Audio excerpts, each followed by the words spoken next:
रहा हूं, मीरा हर उन महिलाओं के लिए बोल रहा हूं जिनके अंदर वह भक्ति है। पुरुषों में भी भक्ति, ऐसा बात नहीं है, बट हम लोग क्या थोड़ा डगमगा जाते हैं ना। दोस्तों, faith is I know I will get what I want.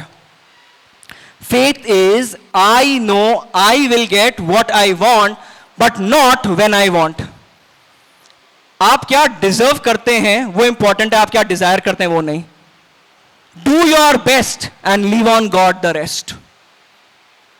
You just start the sentence, God will complete it. हम कितने भाग्यशाली हैं जो हमें ऐसे चारित्र आत्माओं का साथ मिल रहा है जो कितने प्रैक्टिकल हैं। उपाध्याय प्रवर से जब चर्चा हुई, बातें हुई, तो उन्होंने कहा कि आज का जो वातावरण है उसके अंदर में भी जो अडिग विश्वास के साथ समर्पित रहे, क्योंकि आप सबको पता है वातावरण किस तरफ जा रहा है, एनवायरनमेंट कहां जा रहा है, सोशल लाइफ किधर जा रहा है, और उसके बावजूद भी जो धर्म को अडिग रहे, धर्म पे अडिग रहे, विश्वास बनाकर रहे, वही सही मायने में विजयी है और वही सही मायने में आगे बढ़ सकता है।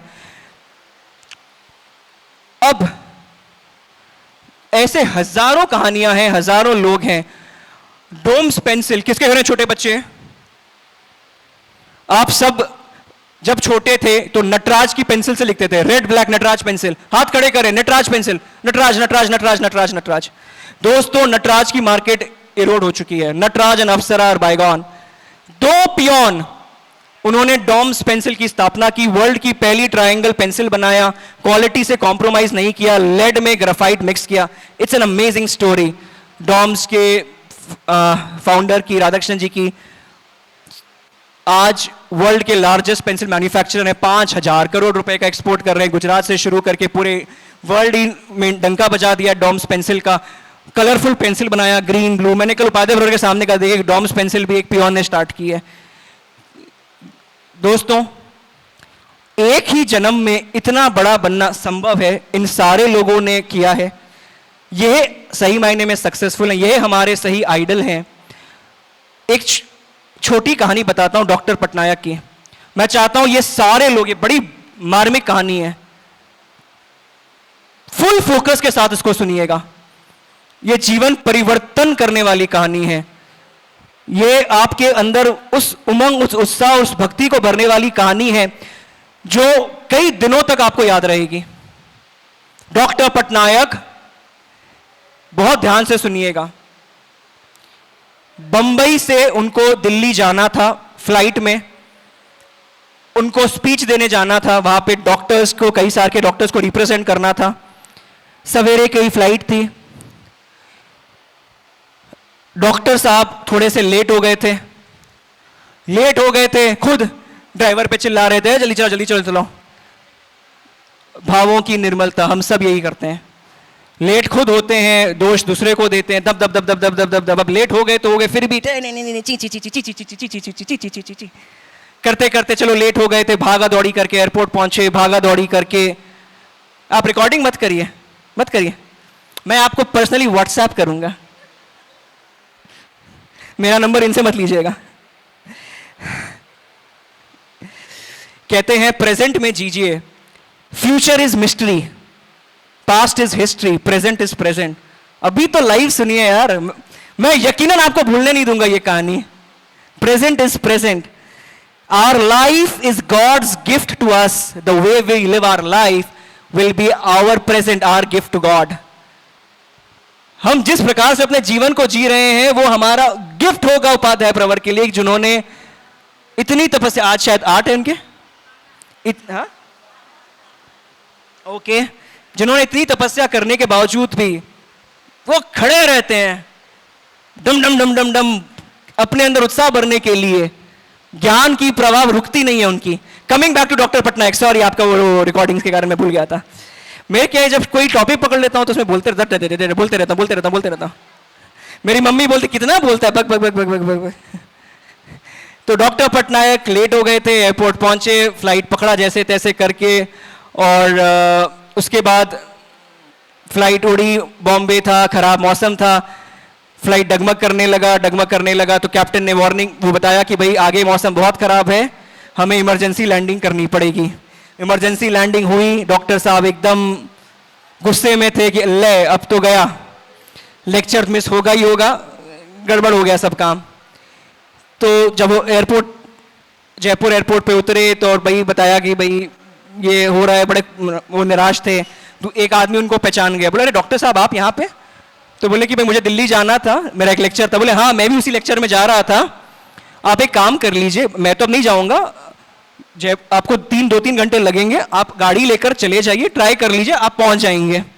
डॉक्टर साहब ने देखा भाई ठीक है, क्योंकि 1000 लोग सुनने वाले हैं, उनको बड़ी प्रिपरेशन थी, आज मुझे भी 100 लोग सुनने वाले थे, मेरे को भी बड़ा एक्साइटमेंट, हाँ 100 नए लोग सुनेंगे, तो उनको भी बड़ी होती है 1000 लोग सुनेंगे, बड़ा प्रिपरेशन करके गए थे, आखिरी दम तक ट्राई तो करेंगे ही। आज मुझे अगर वहां से पैदल ही भाग कर आना पड़ा, अरे मेरा जस्ट पीछे, तो वो भी लगे, गाड़ी पकड़े, टैक्सी गया, टैक्सी वाले से दरमुराई भी नहीं किया, बोले फटाफट दिल्ली ले चलो। ठीक है, गाड़ी वाला ने उनको लिया। अब मौसम थोड़ा खराब था, हाईवे का समय नहीं था, अंधेरा भी काफी था, ड्राइवर जो है वो गाड़ी चला रहा था, रास्ता भटक गया। पीछे डॉक्टर साहब को नींद आ गई थी, जीपीएस का जमाना नहीं था, गाड़ी अब वो भटक गया तो कुछ गांव में ले लिया। ड्राइवर और थोड़ा डरा, कंफ्यूज हुआ, उसको लगा कि अब वो यहां से शायद निकल जाएगा, वो और अंदर गया तो और फंस गया गांव में। अब जब ड्राइवर को समझ में आ गया तो गड़बड़ हो गया, अब डॉक्टर साहब को बोलना पड़ेगा, और उसको ये भी पता था कि ये बड़ा गुस्सा में बैठा था गाड़ी में, पर ठीक है, करता क्या ना करता, बोला उसको कि साहब ऐसा ऐसा है, मैं रास्ता भटक गया, अंधेरा था, इतनी बारिश आ रही थी, मुझे समझ में नहीं आया, इतना तेज बारिश आ रहा था वाइपर की फोर्ट पे, तो मैं रास्ता भटक गया और कुछ गांव पर मैं आ गया हूं।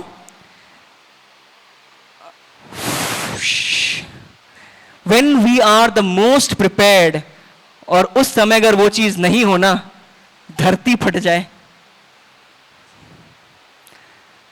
हम लोग तो अगर डिनर का प्लान हुआ 8 बजे का, और कोई कारण से अगर डिनर का प्लान कैंसिल हो जाए, आज मेरी सेक्रेटरी ने टेबल बुक नहीं किया और 8 बजे मुझे टेबल नहीं मिला, उसी में, because we are so prepared, हम लोग पहले ही अपने आप को विजुअलाइज कर लेते हैं कि मैं वहां पर पहुंच गया हूं, मैं वहां स्पीच दे रहा हूं, लोग मेरे लिए तालियां बजा रहे हैं, लोग वाह वाह कर रहे हैं।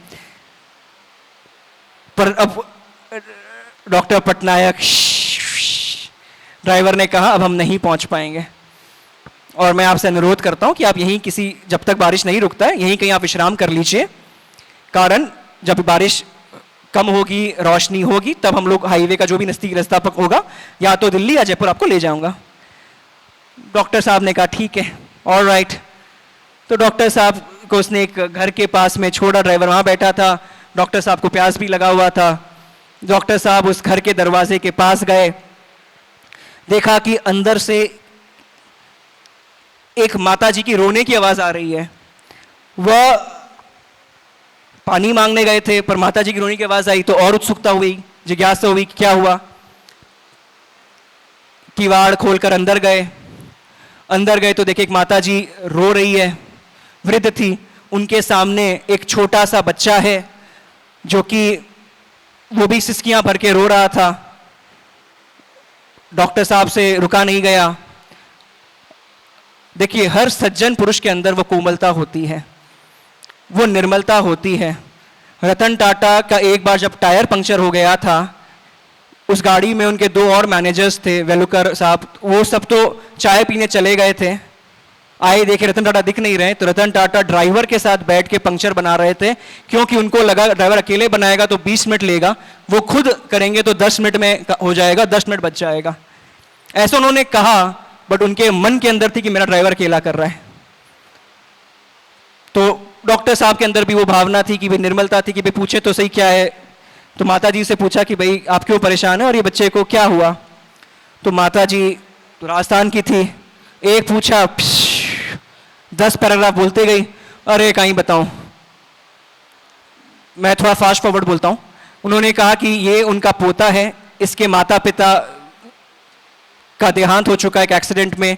ये जो छोटा बच्चा है, इसको कोई बीमारी है, मुझे नहीं पता क्या बीमारी है, बड़ी घनिष्ठ बीमारी है, और हमने हर जगह इसका इलाज कराया, हमने हर जगह इसका इलाज कराया, कई डॉक्टर के पास गए, जितनी मेरी हैसियत थी मैंने सब कुछ बेच दिया इसके इलाज के लिए, पर ये ठीक नहीं होता है।